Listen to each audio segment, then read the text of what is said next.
അച്ഛ അമ്മ ജീവിച്ചിരുന്ന കാലത്ത് അമ്മയുമായിട്ട് ഗുസ്തിയായിരുന്നു. പക്ഷേ അമ്മ ചെയ്യണതെല്ലാം ശരിയാണെന്ന് എനിക്കറിയാമായിരുന്നെന്ന്.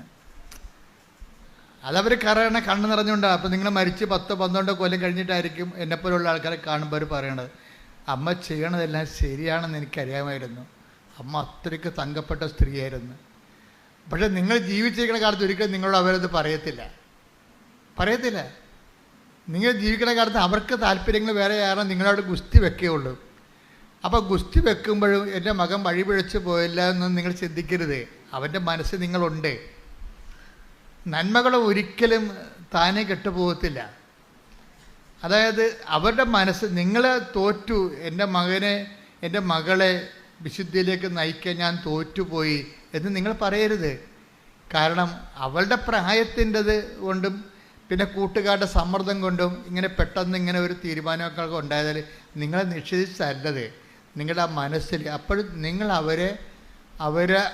നിങ്ങൾ ചാടിത്തുള്ളി അവിടെ കടുത്തേക്ക് കയറാൻ ഒന്നും പോയിട്ട് കാര്യമില്ല. ശാന്തമായി സൗമ്യമായി പ്രാർത്ഥിക്കുക. ഈ സൗമ്യത എന്ന് പറയുന്നത് ഒരു സാക്ഷ്യമാണ്. എനിക്ക് ഭയങ്കര പാടാണ് സൗമ്യത. ഞാൻ പിന്നെ കുറേ പാടും. കാര്യം ഞാൻ ബേസിക്കായിട്ട് അതിന് ആദ്യം പോലും ഇങ്ങനെ പെട്ടെന്ന് ചൂടാകുന്ന ആളായ കാരണം അതെനിക്കറിയാം. അതുകൊണ്ട് എന്താ സംഭവിക്കണമെന്ന് വെച്ച് കഴിഞ്ഞാൽ എൻ്റെ ചൂട് 2 മിനിറ്റേ നിൽക്കത്തുള്ളൂ.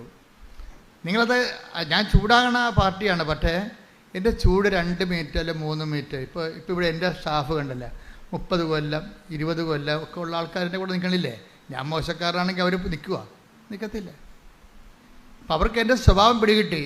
ചുമ്മാ 5 മിനിറ്റ് അഭ്യാസമേ ഉള്ളൂ. അത് കഴിയുമ്പോൾ അച്ഛൻ ഓക്കെ ആവുമെന്ന്, അച്ഛൻ പിന്നെ ചേർത്ത് പിടിക്കുമെന്ന് അവർക്കറിയാം.